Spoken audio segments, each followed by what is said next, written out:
Welcome to 360 Tamil. இன்னைக்கு இந்த வீடியோல நம்ம எந்த படத்தோட எக்ஸ்பிளனேஷன் பத்தி பார்க்க போறோம்னா, மலையாள சினிமால இந்த வருஷம் வெளியான DNA அப்படின்ற படத்தை பத்தி தான் பார்க்க போறோம். இது ஒரு பக்காவான சஸ்பென்ஸ் த்ரில்லர் படம்னு சொல்லலாம். ஸ்டார்டிங்ல இருந்து எண்டிங் வரைக்கும் சூப்பரா கொண்டு போயிருப்பாங்க. நீங்க எதிர்பார்க்காத ட்விஸ்ட் அண்ட் டர்ன்ஸ்லாம் இந்த கதையில வச்சிருப்பாங்க. கண்டிப்பா இந்த படம் உங்க எல்லாருக்குமே பிடிக்கும் நம்புறேன். லக்ஷ்மி ராய் இனியாலாம் இணைஞ்சு நடிச்சிருப்பாங்க. இந்த படத்தோட எக்ஸ்பிளனேஷனுக்குள்ள போறதுக்கு முன்னாடி இந்த வீடியோக்கு ஒரு லைக் போடுங்க. அது மூலியமா இந்த வீடியோ இன்னும் நிறைய பேர்கிட்ட கொண்டு போய் சேர்க்கப்படும். மேற்கொண்டு டைம் வேஸ்ட் பண்ணாம நம்ம நேரடியா எக்ஸ்பிளனேஷனுக்குள்ள போயிடலாம். படத்தோட ஸ்டார்டிங் சீனே சரோஜான்னு ஒருத்தங்களை காட்டுறாங்க. இவங்க சாமி கும்பிடுறதுக்காக தான் வந்திருக்காங்க. இப்ப ஐயர் இருக்கார்ல, கவலைப்படாதமா, நீ போற காரியம் நல்லபடியா நடக்கும்ன்ற மாதிரி ஆசீர்வாதம் எல்லாம் பண்றாரு. இவங்களுமே சந்தோஷமா இங்க இருந்து கிளம்புறாங்க. இப்போ ஒரு ஷாப்புக்கு தான் சரோஜா வராங்க. அந்த ஷாப் ஓனர் இருக்கார்ல, உள்ள வந்துரு அப்படின்ற மாதிரி கூட்டு வந்துடுறாரு. உள்ள வந்தோன்னா சரோஜா இருக்காங்கல்ல, ஒரு பொட்டலத்தை எடுத்து அந்த கடைக்காரர் கிட்ட தராங்க. அதுக்குள்ள கஞ்சா தான் இருக்கு. அவரும் செக் பண்ணி பாக்குறாரு. இப்ப இவங்களுக்கான பேமெண்ட்டை தந்துடுறாரு. இப்ப சரோஜாவும் இங்க இருந்து கிளம்பி போறாங்க. சரோஜா இந்த மாதிரி சப்ளை பண்ற வேலை பாக்குறாங்கன்னு போலீஸ்க்கு தெரிஞ்சிருது போல. இப்ப சட்டுன்னு கடைக்குள்ள வந்து அந்த நபரை லாக் பண்ணிடுறாங்க. அவருமே போலீஸ் கிட்ட தொக்கா மாட்டிக்கிறாரு. இவர் மாட்டினதை பத்தி செல்வான்னு ஒருத்தருக்கு தெரிய வந்துருது. இந்த செல்வா தான் சரோஜாவோட பாஸா இருப்பாரு. ஸ்ரீனிவாஸ் மாட்டிக்கிட்டாரு. யாரோ சொல்லிதான் இப்படி மாட்டிருக்காரு போல. இதுக்கப்புறம் நீ ரொம்ப கவனமா இருக்கணும். பைக்ல எல்லாம் போகாத, நீ இதுக்கப்புறம் ஆட்டோல போ, அப்படி இல்லைன்னா வேன்ல போன்ற மாதிரி சொல்றாரு. சரின்ற மாதிரி இவங்களுமே இந்த இடத்துல ஏத்துக்கிறாங்க. அப்பத்துல இருந்து இவங்க இருக்காங்க பாத்தீங்களா, ஆட்டோல தான் ஒவ்வொரு இடமா போயிட்டு இருக்காங்க போல. அந்த மாதிரி இவங்க வந்துட்டு இருக்கும் போது தொடர்ச்சியா போலீஸ் இவங்களை ஃபாலோ பண்றது தெரியுது. இத பத்தி செல்வா கிட்ட சொல்றாங்க. செல்வாவும் நான் வண்டி அனுப்புறேன், நீ கவனமா அந்த வண்டியில ஏறிடு அப்படின்ற மாதிரி சொல்றாரு. சரின்ற மாதிரி இவங்களும் போலீஸ்க்கு பயங்கரமா ஆட்டம் காட்டுறாங்க. கரெக்டா செல்வாவோட ஆட்களும் பிக்கப் பண்றதுக்காக வந்திருக்காங்க. இவங்க சட்டுன்னு அந்த வண்டியில ஏறி இங்க இருந்து கிளம்பிடுறாங்க. இப்ப செல்வாவோட இடத்துக்கு தான் வந்திருக்காங்க. செல்வாண்ண என்னதான் நடக்குது அப்படின்ற மாதிரிலாம் சரோஜா கேக்குறாங்க. எவனோ ஒருத்தன் நமக்குள்ள இருந்தே துரோகம் பண்ணிட்டு இருக்கான், அவன் யாருன்றதை கண்டுபிடிக்கணும், அப்பதான் இந்த ப்ராப்ளத்தை எல்லாம் சால்வ் பண்ண முடியும் அப்படின்ற மாதிரி சொல்லிட்டு இருக்காரு. இந்த மாதிரி ஒரு சரோஜா கிட்ட பேசிட்டு இருக்கும் போது ஒரு பொண்ணை கவனிக்கிறாரு. அந்த பொண்ணு ஹெட்செட்டை காதுல மாட்டிருக்காங்க. யார்கிட்டயோ பேசிட்டு இருக்காங்க போல. இதை கவனிக்கிற செல்வா இருக்கார்ல, இவங்க தான் அந்த கருப்பாடுன்னு யோசிக்கிறாரு. சட்டுன்னு இவங்க காதுல இருந்து ஹெட்போன்ஸை புடிங்கிறாரு. இவர் மாட்டிக்கிறாரு. இப்ப மாட்டினவரோட ரியாக்ஷன் கொஞ்சம் கொஞ்சமா மாறிட்டு இருக்கு. இந்த பொண்ணை முறைச்சு பாக்குறாரு. இந்த பொண்ணுமே பயந்த மாதிரி பார்த்துட்டு இருக்காங்க. சட்டுன்னு இவர் ஒரு பாட்டுக்கு டான்ஸ் ஆடுறாரு. உண்மையில அந்த பொண்ணு பாட்டு தான் கேட்டுட்டு இருந்திருப்பாங்க. இவர் டான்ஸ் ஆடிட்டு இருக்கும் போது இந்த இடத்துக்கு ஒரு போலீஸ் வராரு. போலீஸ் எப்படி இந்த இடத்துக்கு வந்தாருன்ற மாதிரி செல்வா ஆச்சரியப்பட்டு இருக்காரு. வந்த போலீஸ் செல்வாவோட ஆட்களை போட்டு அடிக்கிறாரு. செல்வாவையும் போட்டு அடிச்சிட்டு இருக்காரு. இப்ப இவர் சிக்னல் கொடுத்தோன்னே இவரோட மொத்த ஆட்களும் இந்த இடத்துக்கு வந்துடுறாங்க. இந்த டீம் எல்லாத்தையும் புடிச்சிடுறாங்க. இந்த சீக்ரெட்டான இடம் எப்படி தெரிஞ்சது அப்படின்ற மாதிரிலாம் செல்வா யோசிச்சுட்டு இருக்காரு. செல்வா பெரிய ட்ரக் டீலரா இருந்திருக்காரு போல. அவன் மாட்டிக்கிட்டான் அப்படின்ற மாதிரி நிறைய பேர் நியூஸ்ல இந்த விஷயத்தை கவர் பண்ணிட்டு இருக்காங்க. இப்ப சம்பந்தப்பட்ட எல்லாரையும் அரெஸ்ட் பண்ணி ஒரு இடத்துக்கு கூட்டு வந்துடுறாங்க. இந்த கதை நடக்கிறது தமிழ்நாடா இருக்கும். உனக்கு கேரளால இருந்து தான் சப்ளை பண்றாங்க, யாரு சப்ளை பண்றது அப்படின்ற மாதிரிலாம் இந்த போலீஸ் கேட்கிறாரு. அதெல்லாம் சொல்ல முடியாது அப்படின்ற மாதிரி இவன் தெனாவட்டா பேசிட்டு இருக்கான். நாங்க அடிக்கிற அடியில நீ சொல்லுவன்ற மாதிரி இந்த போலீஸ் சொல்றாரு. இப்ப சரோஜாவை மட்டும் இந்த இடத்துல வச்சுக்கலாம்னு நினைக்கிறாரு. போயிட்டு இருக்க செல்வா இருக்கார்ல, நீ சொல்ல மட்டும் செஞ்சிடாத, நான் பாத்துக்கிறேன் அப்படின்ற மாதிரிலாம் சொல்றாரு. சரோஜாவும் சரின்ற மாதிரி ஏத்துக்கிறாங்க. செல்வா போனதுக்கு அப்புறம் சரோஜா இருக்காங்கல்ல, இந்த போலீஸ்க்கு சல்யூட் அடிக்கிறாங்க. சரோஜா ஒரு ஏஜென்ட்டா வேலை பார்த்திருக்காங்கன்றது தெரிய வருது. அந்த கருப்பாடு வேற யாரும் கிடையாது, சரோஜாவா தான் இருப்பாங்க. இவங்க உண்மையான பேரு சரோஜா கிடையாது, காயத்ரி அப்படின்றது. தீபாவளி வந்திருக்கும். காயத்ரி இருக்காங்கல்ல, ஃபேமிலியோட தீபாவளியை கொண்டாடிட்டு இருக்காங்க. இவங்களை பொறுத்த வரைக்கும் ஒரு தம்பி இருக்காரு. அந்த தம்பி வேலை விஷயமா பைக்ல போயிட்டு இருக்காரு. அப்போ ஒரு லாரி இருக்கு பாத்தீங்களா, வேணும்ட்டே வந்து தம்பியோட பைக்கை இடிக்குது. அவர் காயப்பட்டு கீழே விழுந்துடுறாரு. அந்த லாரி இருக்குல்ல, தம்பி மேல வேணும்ட்டே ஏறிட்டு போகுது. தம்பி இந்த இடத்துல இறந்து போயிடுறாரு. காயத்ரியோட ஃபேமிலி கொஞ்சம் பெரிய ஃபேமிலி போல. அவர் இறந்து போனது தெரிஞ்சு ஃபேமிலி மெம்பர்ஸ் எல்லாருமே பயங்கரமா ஃபீல் பண்றாங்க. ஆக்சிடென்ட்ல தான் இறந்து போயிட்டாருன்னு நினைக்கிறாங்க. அவர் கூட பழகி இருப்பாங்கல்ல, அந்த விஷயத்தெல்லாம் யோசிச்சு பார்த்து தான் ஃபீல் பண்ணிட்டு இருக்காங்க. இதை நினைச்சு காயத்ரி வீட்டு வாசல்ல உட்காந்து அழுதுட்டு இருக்காங்க. அப்பதான் இந்த இடத்துக்கு ஒரு நபர் வருது. வந்த நபர் இருக்கார்ல, இது ஆக்சிடென்ட் இல்ல, திட்டமிட்ட கொலைன்ற மாதிரி சொல்றாரு. திட்டமிட்ட கொலையா, எப்படி உங்களுக்கு தெரியும்ன்ற மாதிரி இவங்க கேக்குறாங்க. நீ செல்வாவையே ஏமாத்திட்டு போலான்னு நினைச்சல, செல்வா அவ்வளவு சீக்கிரத்துல விட்டுருவாரா? செல்வா தான் ஆள் வச்சு இந்த விஷயத்த பண்ணாரு. இதோட மட்டும் செல்வா நிறுத்த மாட்டாரு, கண்டிப்பா ஒன்னையும் கவனிப்பாரு, நீ சீக்கிரமே மாட்டுவன்ற மாதிரி ஒரு வார்னிங் கொடுத்துட்டு இங்க இருந்து கிளம்பிடுறாரு. இப்ப லைட்டா காயத்ரி இந்த இடத்துல பயப்படுறாங்க. காயத்ரி இருக்காங்கல்ல, அந்த போலீஸ் கிட்ட ஹெல்ப் கேக்குறாங்க. நான் பாத்துக்கிறேன்ற மாதிரி அந்த போலீஸும் சொல்றாரு. செல்வாலாம் வெளியே வர ரொம்ப வருஷம் ஆகும்ன்ற மாதிரி நினைச்சிருப்பாங்க. ஆனா செல்வா அதுக்குள்ள வெளியே வந்துடுறாரு. இப்ப ஸ்டேஷன்ல இருக்க இவங்களை கவனிக்கிறாரு. உன்னை அவ்வளவு சீக்கிரம் விட மாட்டேன் அப்படின்ற மாதிரி பார்வையிலேயே சொல்றாரு. இதெல்லாம் பாக்குற காயத்ரிக்கு இன்னும் பயம் வந்துருது. இப்ப உடனே அம்மாக்கு கால் பண்ணி சேஃபா இருங்கன்ற மாதிரி சொல்றாங்க. அதே மாதிரி இந்த போலீஸ்க்கு கால் பண்ணி ஹெல்ப் எல்லாம் கேட்டுட்டு இருக்காங்க. அப்படியே கட் பண்ணி வேற ஒரு சிட்டியை நமக்கு காட்டுறாங்க. இங்க இருக்க ஒரு ஆர்ஜேவா காட்டுறாங்க. ஒரு ஆர்ஜே இல்ல, 2 ஆர்ஜேவா காட்டுறாங்க. ஒரு பொண்ணு ஒரு பையன் சேர்ந்த மாதிரி தான் இதை தொகுத்து வழங்கிட்டு இருக்காங்க. பையனோட பேரு லட்சுமி நாராயணன் அப்படின்றது, பொண்ணோட பேரு ஆனா அப்படின்றது.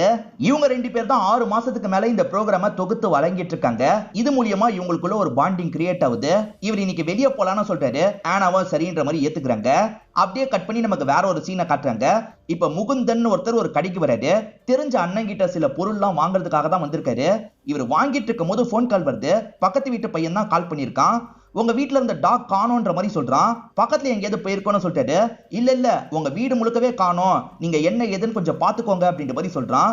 இதனால இவர் இருக்கார்ல, நான் கிளம்புறேன்ற மாதிரி இங்க இருந்து கிளம்ப ஆரம்பிக்கிறாரு. வேகமா வீட்டை நோக்கி தான் வந்துட்டு இருக்காரு. வந்துட்டு இருக்க வழியில ஒரு இடத்துல நாயை யாரோ கட்டி வச்சிருக்காங்க. காட்டுப்பகுதி மாதிரி இருக்கு, அங்கதான் கட்டி வச்சிருக்காங்க.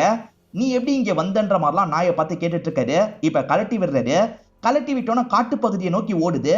எங்க ஓடுது அப்படின்ற மாதிரி இவரும் ஃபாலோ பண்றாரு. இவர் ஃபாலோ பண்ணி ஒரு இடத்துக்கு வந்திருக்காருல, அந்த இடத்துல தான் கில்லர் இருக்கான் போல. கில்லர் மாஸ்க் எல்லாம் போட்டிருக்கான். இப்ப சட்டுன்னு இவர் அடிக்கிறான். இவருமே தடுத்தாம கூட சண்டை போடுறாரு. ஆனா கில்லர் பயங்கரமா சண்டை போடுறான். இவரை போட்டு செம்மையா அடிச்சிடறான். அதே மாதிரி கில்லரோட இடத்துக்கு இவரை தூக்கிட்டு வந்துடுறான். இப்ப ஜட்டியோட ஒரு இடத்துல லாக் பண்ணி வச்சிருக்கான். யாரா நீ, என்ன விடு விடுன்ற மாதிரி இவர் கத்திட்டு இருக்காரு. ஆனா கில்லர் இருக்கான் பாத்தீங்களா, ஒரு பேட்டை வச்சு இவர் அடி அடின்னு அடிக்கிறான். இந்த சீனை அப்படியே கட் பண்ணி ஒரு குப்பை கிடங்க நமக்கு காட்டுறாங்க. நிறைய ஆட்கள் இந்த இடத்துல வேலை எல்லாம் பார்த்துட்டு இருக்காங்க. அப்படி வேலை பார்த்துட்டு இருக்கும் போதுதான் ஒரு பாடியை பார்த்து இவங்க எல்லாருமே ஷாக் ஆயிடுறாங்க. உடனே போலீஸ்க்கு தகவலை கொடுக்குறாங்க. இப்ப போலீஸுங்களும் கிளம்பி இந்த ஸ்பாட்டுக்கு வந்துடுறாங்க. எரிஞ்சு போன நிலைமையில ஒரு பாடி கிடைச்சிருக்கும். அதை பார்த்து தான் தகவல் கொடுத்திருக்காங்க. பார்க்க வந்த போலீஸுங்களே ஷாக் ஆயிடுறாங்க. அந்த அளவுக்கு கொடூரமா இருக்கு. இப்ப லட்சுமி நாராயணன் நமக்கு காட்டுறாங்க. இவர் ஆனாவை பார்க்கறதுக்காக வாட்டியா வீட்டுக்கு வந்திருக்காரு. அவங்களுமே வெல்கம் பண்ணி வீட்டுக்குள்ள கூட்டு போறாங்க. ஆனாவோட அம்மாவும் அப்பாவும் இறந்துட்டாங்க போல, போட்டோ வச்சிருக்காங்க. இதை பார்த்து இவர் ஷாக் ஆயிடுறாரு. உன் அம்மாவும் அப்பாவும் ஊர்ல இருக்கிறதா சொன்ன, இறந்து போயிட்டாங்களான்னு கேட்கிறாரு. என் பேரண்ட்ஸ் ஊர்ல கல்லறையில தான் இருக்காங்க அப்படின்ற மாதிரி இவங்க சொல்றாங்க. ஆக்சுவலா பேரண்ட்ஸ் இல்லைன்னு சொன்னா எல்லாருமே பாவமா முகத்தை வச்சு சாரின்ற மாதிரி சொல்லுவாங்கல்ல, அது எனக்கு சுத்தமா பிடிக்காது. அதனால தான் எனக்கு பேரண்ட்ஸ் இருக்க மாதிரி நான் மெயின்டைன் பண்ணிக்கிட்டேன் அப்படின்ற மாதிரிலாம் சொல்றாங்க. வெளியே போலான்னு இவர் பிளான் வச்சிருக்காருல, சீக்கிரமா கிளம்புன்னு சொல்லிட்டாரு. கொஞ்ச நேரம் கழிச்சு போலான்னு சொல்லிட்டாங்க. அதெல்லாம் முடியாது, இப்பயே போனோன்ற மாதிரி வேகமா ரூம்க்கு இழுத்துட்டு வந்துடுறாரு. ட்ரெஸ்ஸை மாத்துன்ற மாதிரி சொல்லிட்டு இருக்காரு. அப்பதான் இவங்க ரூம்ல நிறைய சைக்கோ புக் இருக்கிறத கவனிக்கிறாரு. அதே மாதிரி நிறைய விதமான ஆயுதத்தெல்லாம் இவங்க கலெக்ட் பண்ணி வச்சிருக்காங்க. எதுக்காக இந்த ஆயுதத்தெல்லாம் கலெக்ட் பண்ணி வச்சிருக்க, உன் வீட்டை பார்த்தா ஒரு கில்லரோட வீடு மாதிரி இருக்குன்ற மாதிரி சொல்லிட்டாரு. ஆமா, எனக்கு இந்த கில்லர் படங்கள் கில்லர் புக் எல்லாம் ரொம்ப பிடிக்கும்ன்ற மாதிரி இவங்க சொல்றாங்க. பேசினதெல்லாம் போதும், ரெடி ஆகுன்னு சொல்றாரு. இவங்க 2 பேருமே சேர்ந்த மாதிரி ஒரு பப்புக்கு தான் வந்திருக்காங்க. 2 பேருமே ஜாலியா டைம் எல்லாம் ஸ்பெண்ட் பண்ணிட்டு இருக்காங்க. திடீர்னு பார்த்தா இந்த லட்சுமி நாராயணன் காணாம போயிடுறாரு. இவர் எங்க போனாருன்னு இவங்களும் தேடி வந்துட்டு இருக்காங்க. இவருக்கு கால் பண்ணலான்ற மாதிரி காலும் பண்றாங்க. இவங்க கார்டன் ஏரியால வந்துட்டு இருக்கும் போது திடீர்னு அந்த இடத்துல லைட்லாம் எரிய ஆரம்பிக்குது. இன்னைக்கு இவங்களோட பர்த்டேவா இருக்கும். ஃப்ரெண்ட்ஸ் எல்லாருமே மொத்தமா இந்த இடத்துக்கு வந்துடுறாங்க. ஹாப்பி பர்த்டேன்னு சொல்றாங்க. ஆக்சுவலா லட்சுமி நாராயணன் தான் இந்த ஏற்பாடுலாம் பண்ணியிருக்காரு. ஏன் பர்த்டே உனக்கு எப்படி தெரியும்ன்ற மாதிரி கேட்கறாங்க. 6 மாசம் பழகிருக்கோம், தெரியாதா அப்படின்ற மாதிரி சொல்லிட்டாரு. செலிப்ரேஷன்லாம் முடிச்சுட்டு இவங்க 2 பேருமே சேர்ந்த மாதிரி பைக்ல வந்துட்டு இருக்காங்க. அப்ப ஆனாக்கு தெரிஞ்ச ஒரு பையன் நிக்கிறான். ஆக்சுவலா இவங்களுக்கு சித்தப்பா இருப்பாரு. அந்த சித்தப்பா பையன் தான் நிக்கிறான். அவன் பேரு டேவிட் அப்படின்றது. நீ நிக்காதன்ற மாதிரி சொல்றாங்க. ஆனா அந்த டேவிட் இருக்கான்ல, வண்டியை நிறுத்துங்கன்ற மாதிரி நிக்க வச்சிடறான். நிக்க வச்சவன் இவங்கள பார்த்து தான் பேசுறான். யார் இவன், இவன் கூட எதுக்காக சுத்திட்டு இருக்க, அதுவும் இந்த நேரத்துல அப்படின்ற மாதிரிலாம் டேவிட் கேட்டுட்டு இருக்கான்.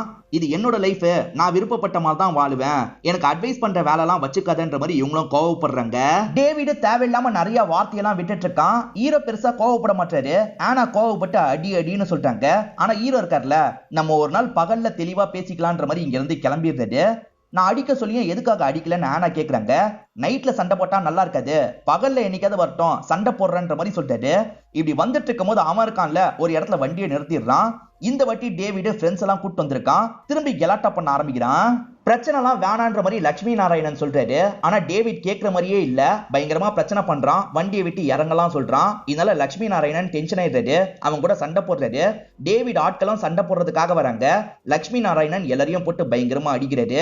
இப்ப கடைசியா அந்த டேவிடுக்கு வார்னிங் கொடுத்துட்டு இங்க இருந்து கிளம்புறாரு. இப்ப அதே எஃப்எம்ல வேலை பார்க்குற நைலான்னு ஒரு பொண்ணு நமக்கு காட்டுறாங்க. இப்ப நைலா கூட சேர்ந்த மாதிரி தான் இவர் ஒரு நிகழ்ச்சியை தொகுத்து வழங்கிட்டு இருக்காரு. சீஃப் கெஸ்டா இன்னைக்கு ரேச்சல் தான் வரப்போறாங்க அப்படின்ற மாதிரி நைலா சொல்றாங்க. ரேச்சல் வேற யாரும் கிடையாது, இந்த சிட்டிக்கு புதுசா வந்திருக்க கமிஷனரா இருப்பாங்க. இப்ப நைலாவும் பேட்டி மாதிரி ரேச்சல் கிட்ட நிறைய கேள்வி எல்லாம் கேட்டுட்டு இருக்காங்க. ரேச்சலும் ஜாலியா இவங்க கிட்ட பேசி பதில் எல்லாம் சொல்லிட்டு இருக்காங்க. இந்த ப்ரோக்ராம் முடிஞ்சிருது.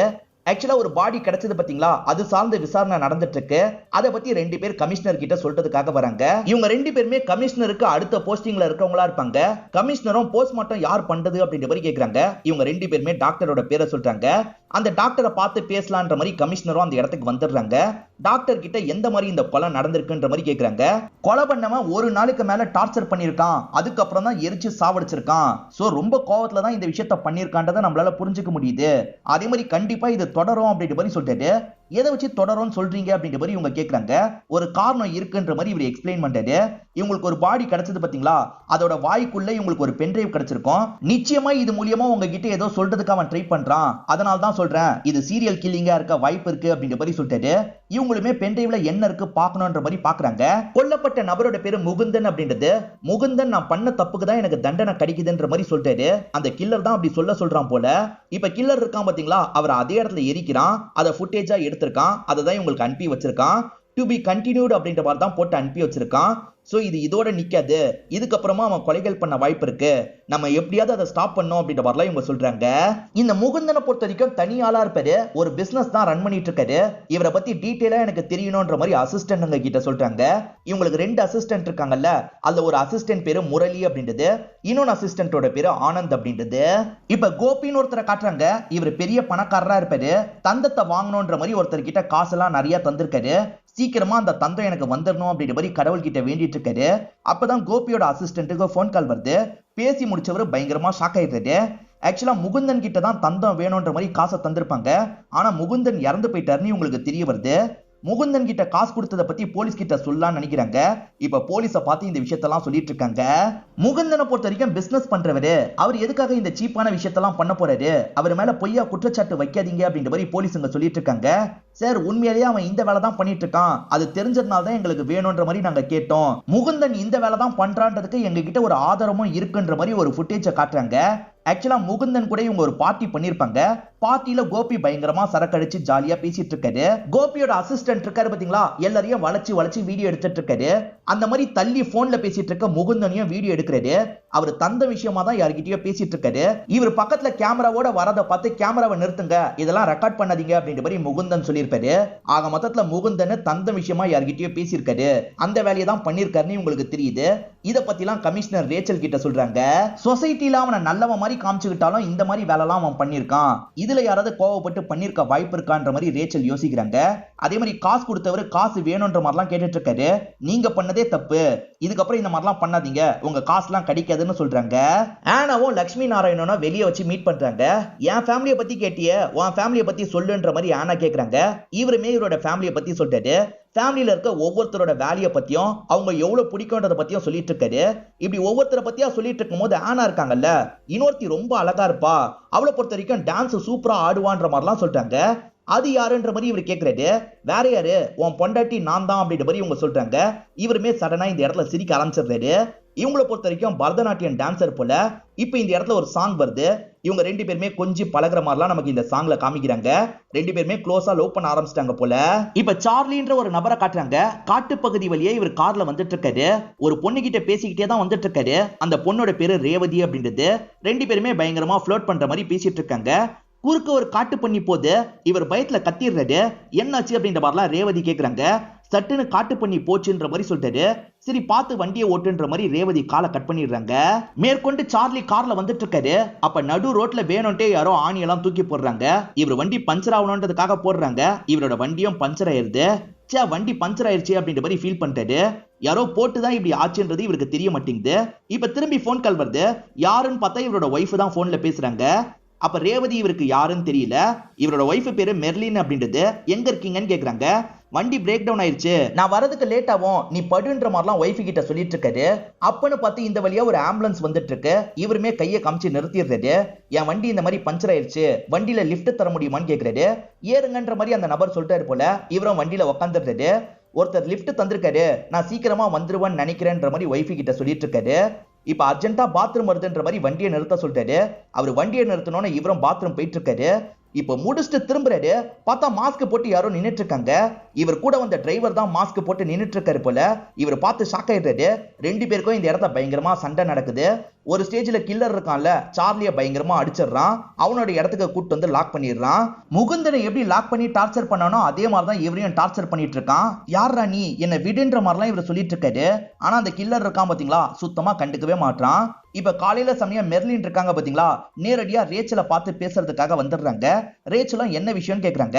என் ஹஸ்பண்ட ஒருத்தன் தூக்கிட்டான் மேடம், அவன் கிட்ட இருந்து எனக்கு ஒரு வீடியோ வந்திருக்கு பாருங்கன்ற மாதிரி காட்டுறாங்க. ஹஸ்பண்ட் போன்ல இருந்து தான் அந்த வீடியோ வந்திருக்கு. என்ன காப்பாத்து காப்பாத்து அப்படின்ற மாதிரிலாம் அவர் கெஞ்சிட்டு இருக்காரு.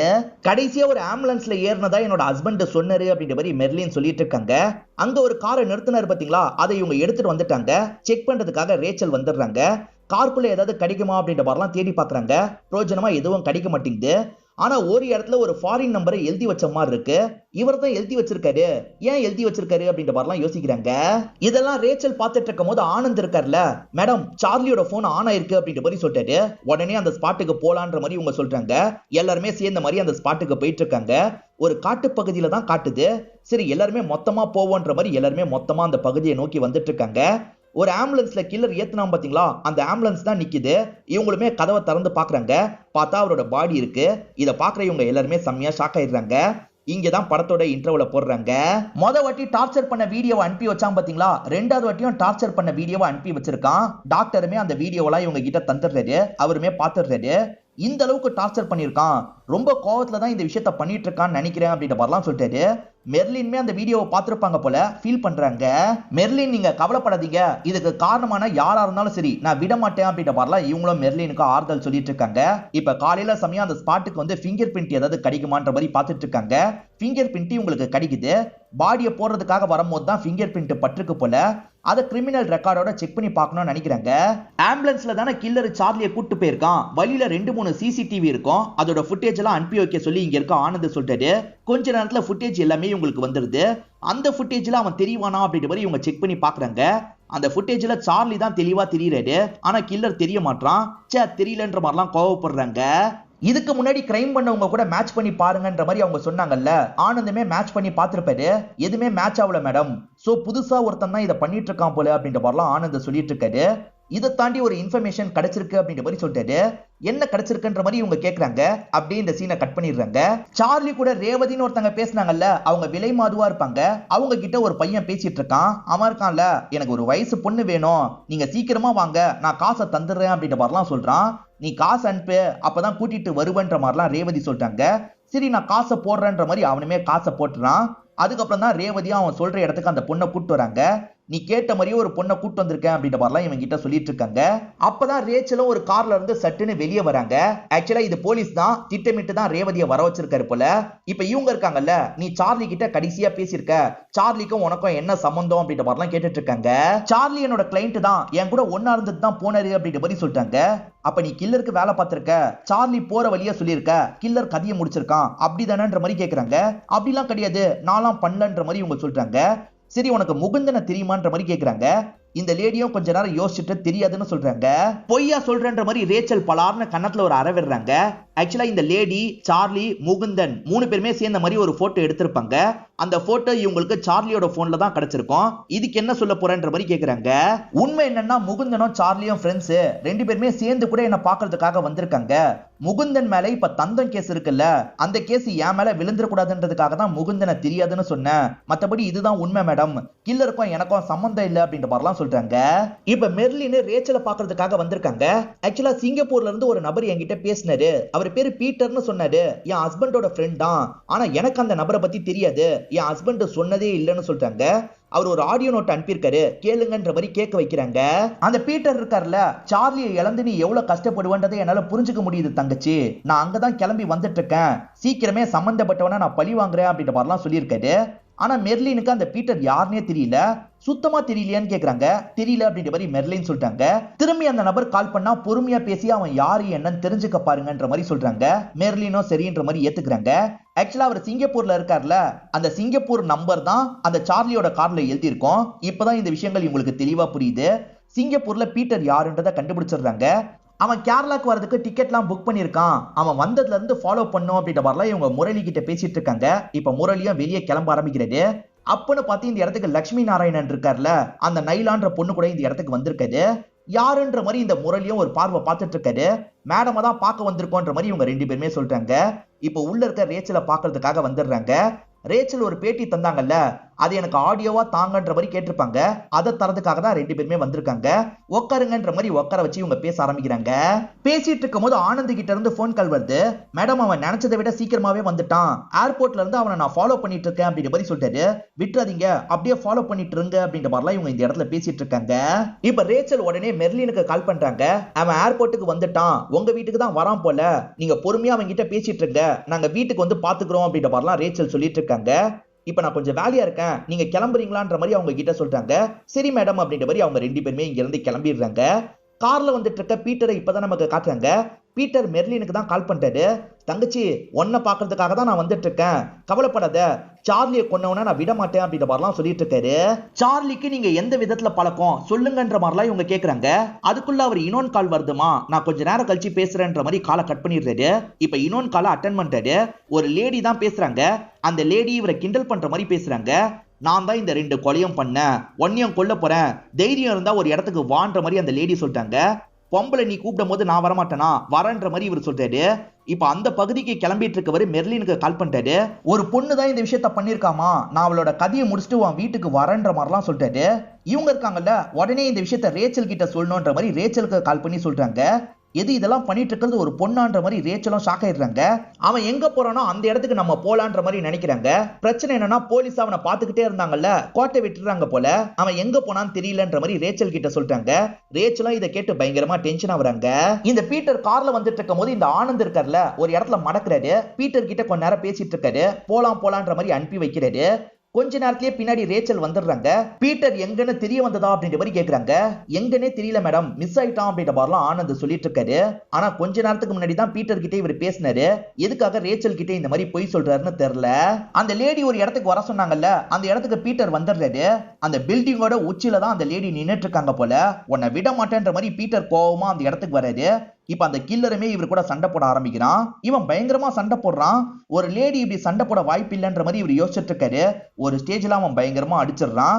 எல்லாரையும் லாக் பண்ணி வச்ச மாதிரி இவரை லாக் பண்ணி வச்சிடறான். இப்ப நெருப்பு வச்சு இவரை கொஞ்சம் கொஞ்சமா பொசுக்கிற வேலையை பாக்குறான். இப்ப கார்லாம் வாஷ் பண்ற மாதிரி ஒரு இடத்த நமக்கு காட்டுறாங்க. போலீஸ் ஆனந்த் இருக்கார்ல, அவரோட காரை இந்த இடத்துல தந்திருப்பாரு. போலீஸ் கார்டா, சீக்கிரமா அதை முடிங்கன்ற மாதிரி பசங்க கிட்ட ஓனர் சொல்லிட்டாரு. சரின்ற மாதிரி ஒரு பையன் ஏத்துக்கிறான். இப்ப கிளீனிங் வேலையை பாக்குறதுக்காக கார் கிட்ட வரான். பார்த்தா உள்ள பாடி இருக்கு. ஷாக் ஆனவன் போலீஸ்க்கு இந்த தகவலை கொடுத்துடுறான். ஓபன் பண்ணா பீட்டரோட பாடின்னு தெரிய வருது. இப்ப வந்து எல்லாருமே பயங்கரமா ஷாக் ஆயிடுறாங்க. டிஜிபி இருக்கார்ல, கமிஷனர் கிட்ட பயங்கரமா கோவப்பட்டு இருக்காரு. 3 கொலைகள் அடுத்தடுத்து நடந்திருக்கு, நீங்க எல்லாம் என்னதான் பண்ணிட்டு இருக்கீங்க அப்படின்ற மாதிரி தான் திட்டிட்டு இருக்காரு. மீடியாட்கள்லாம் நம்மளை போட்டு கிழிச்சிட்டு இருக்காங்க. இதை தாண்டி எதிர்கட்சி இதை வச்சு அரசியல்லாம் பண்ண ஆரம்பிச்சிட்டாங்க. எனக்கு ஆளுங்கட்சி கிட்ட இருந்து ஏகப்பட்ட பிரஷர் வருது, நான் எப்படி சமாளிக்கிறதுனே தெரியலன்ற மாதிரி சொல்றாரு. நியூஸ்ல நடக்கிறதெல்லாம் இவங்க ரெண்டு பேருக்கு வச்சு காட்டுறாரு. நீங்க என்ன பண்ணுவீங்களோ தெரியாது, இன்னும் 24 மணி நேரம் உங்களுக்கு டைம், அதுக்குள்ள குற்றவாளியை நீங்க கண்டுபிடிக்கணும். அப்படி கண்டுபிடிக்கலன்னு வச்சுக்கோங்க, கண்டிப்பா உங்களுக்கு சஸ்பென்ஷன் தந்துருவன்ற மாதிரி சொல்றாரு. சரி சார் அப்படின்ற மாதிரி ரேச்சலும் ஏத்துக்கிட்டு இங்க இருந்து கிளம்புறாங்க. உனக்கு மட்டும் தனியா சொல்லணுமா அப்படின்ற மாதிரி ஆனந்த பார்த்து சொல்றாரு. சார், பாடி என் கார்ல இருந்ததுனால என் மேலேயே சந்தேகப்பட்டு பேச ஆரம்பிக்கிறாங்க, கண்டிப்பா நான் குற்றவாளியை புடிப்பன்ற மாதிரி சொல்றாரு. சீக்கிரம் புடின்ற மாதிரி இவரை அனுப்பி வைக்கிறாரு. 3வது பாடியிலேயே உங்களுக்கு ஃபுட்டேஜ் கிடைச்சிருக்கும். அந்த ஃபுட்டேஜை போட்டு பாக்குறாங்க. நான் பாவம் செஞ்சேன், அதுக்கான தண்டனை தான் எனக்கு கிடைச்சிருக்குன்ற மாதிரி அவர் சொல்றாரு. அதுக்கப்புறம் அந்த கில்லர் சாவடிக்கிறான். 3 பேரோட ஃபுட்டேஜே இவங்க கிட்ட இருக்குல்ல, அதை மாத்தி மாத்தி இவங்க போட்டு பாக்குறாங்க. அது மூலியமா ஏதாவது க்ளூ கிடைச்சிருமான்றதுக்காக தான் இப்படி போட்டு பார்த்துட்டு இருக்காங்க. கடைசியில ஈரனுக்கு ஏதோ ஒரு க்ளூ கிடைச்சிருது போல. இது சார்ந்து விசாரிக்கணும் அப்படின்ற மாதிரி பயங்கரமா விசாரணை பண்றாங்க. காலையில ரேச்சல் இருக்காங்கல்ல, அந்த எஃப்எம் ஆபீஸ்க்கு வந்துடுறாங்க. நைலா தான் அந்த டைம் ஷோ பண்ணிட்டு இருப்பாங்க. ஷோவை கொஞ்சம் நிறுத்துங்கன்ற மாதிரி நைலா கிட்ட இவங்க பேச ஆரம்பிக்கிறாங்க. நைலா கிட்ட என்ன பேசுறாங்கன்னு தெளிவா நமக்கு காட்டல. அடுத்ததா வேற ஒரு பகுதிக்கு கிளம்புறாங்க. எங்க வந்திருக்காங்கன்னா, ஆனான்னு ஒரு ஆர்ஜே இருக்காங்கல்ல, அவங்களோட வீட்டுக்கு தான் வந்திருக்காங்க. கதவை தட்டலான்னு பார்த்தா கதவு திறந்தே இருக்கு. என்ன கதவு திறந்தே இருக்குன்ற மாதிரி இவங்க எல்லாருமே பொறுமையா வீட்டுக்குள்ள வந்துட்டு இருக்காங்க. ஆனா பார்த்தா ஒரு கில்லர் படம் தான் பார்த்துட்டு இருக்காங்க. இவங்க கில்லர் படம் பார்த்துட்டு இருக்கிறத பின்னாடி இருக்க ரேச்சல் கவனிக்கிறாங்க. இப்ப பொறுமையா அவங்க கால்ல தட்டுறாங்க. அதுக்கப்புறம் தான் ஆனா திரும்பி பாக்குறாங்க. என்ன இவ்வளவு போலீஸ் வந்திருக்காங்கன்னு பார்த்துட்டு இருக்காங்க. லட்சுமி நாராயணன் அம்மா உடம்பு முடியாம இருக்காங்க போல. இவர் ஒரு ஹாஸ்பிட்டல்ல தான் இருக்காரு. அங்க இருக்க சிஸ்டர் இருக்காங்கல்ல, அம்மாக்கு ட்ரெஸ் மாத்தி விடுற வேலை எல்லாம் பார்த்துட்டு இருக்காங்க. இவர் கூட பேசிக்கிட்டே தான் இந்த வேலையை பார்த்துட்டு இருக்காங்க. அடுத்தடுத்து 3 கொடூரமான கொலைகள் நடந்ததுல அதை பத்தி நியூஸ்ல சொல்லிட்டு இருக்காங்க. யார் தான் இவ்வளவு கொடூரமா கொலை பண்றாங்கன்னு தெரியல, நியூஸ் முதல்ல ஆஃப் பண்ணுப்பா அப்படின்ற மாதிரி சொல்லிட்டாங்க. இவருமே ஆஃப் பண்ணிடுறாரு. இப்ப ஆனா கிட்ட இருந்து இவருக்கு கால் வருது. இவருமே அட்டன் பண்ணி ஆனா கிட்ட பேசுறாரு. ஆனா நீ எங்க இருக்கன்னு கொஞ்சம் பதட்டமா கேக்குறாங்க. ஆனா போலீஸ் கண்ட்ரோல்ல இருக்காங்கன்னு இவருக்கு தெரியுது. பக்கத்துல இருக்க போலீஸ் கிட்ட போனை தாண்ட மாதிரி சொல்றாரு. இப்ப ஆனாவும் பக்கத்துல இருக்க கமிஷனர் கிட்ட போனை தந்துடுறாங்க. அவளை எதுவும் பண்ணாதீங்க, நான் இங்கதான் இருக்கேன் வாங்கன்ற மாதிரி சொல்றாரு. இப்ப கமிஷனரை இவரை பிடிக்கிறதுக்காக இந்த இடத்துக்கு வந்துட்டு இருக்காங்க. இவர் தப்பிக்கலாம் ட்ரை பண்ணல, இவங்க கிட்ட மாட்டிக்கிறாரு. ஏதாவது கிடைக்குமான்ற மாதிரி கமிஷனர் தேடி பார்த்தாங்கல்ல, இவர் தான் குற்றவாளின்றதை கண்டுபிடிச்சிருப்பாங்க. எப்படி கண்டுபிடிச்சாங்கன்னு கிளியரா தெரியல. ஆனா இவர் தான் இந்த 3 கொலையை பண்ணிருக்காரு அப்படின்ற மாதிரி நியூஸ்ல எல்லாருமே பேச ஆரம்பிச்சிடுறாங்க. அதே மாதிரி டிஜிபி இருக்கார்ல, நீ எஃபிஷியன்டான போலீஸ் ஆபீசர்ன்றதை திரும்பி ப்ரூவ் பண்ணிட்ட, ஆனா எதுக்காக இந்த கொலைகள்லாம் பண்ணிருக்கான்ற மாதிரி கேட்கிறாரு. இதுக்கப்புறம் தான் சார் அந்த விஷயத்தை தெரிஞ்சுக்கணும் அப்படின்ற மாதிரி இவங்க சொல்லிட்டாங்க. அவரை கஸ்டடியில எடுத்துட்டாங்கல்ல, ஆனந்த் போட்டு பயங்கரமா அடிச்சிட்டு இருக்காரு. மத்த போலீஸுங்களாம் வேணாம் சார்னு சொல்றாங்க. ஆனா இவர் ரொம்ப கொடூரமா அடிச்சிட்டு இருக்காரு. அவன் சாவர நிலைமைக்கு வரும்போது எல்லாருமே தடுத்துடுறாங்க. இப்ப பாக்குற கமிஷனர் இருக்காங்கல்ல, ஏன் இவ்வளவு கொடூரமா அடிச்சு வச்சிருக்கீங்கன்னு கேக்குறாங்க. மேடம், நான் எவ்வளவோ தடுக்க ட்ரை பண்ணேன், ஆனந்த் சார் தான் ரொம்ப மோசமா அடிச்சிட்டாரு. அப்படி என்னதான் இவன் மேல அவருக்கு கோவம்னு தெரியல அப்படின்ற மாதிரிலாம் முரளி சொல்லிட்டு இருக்காரு.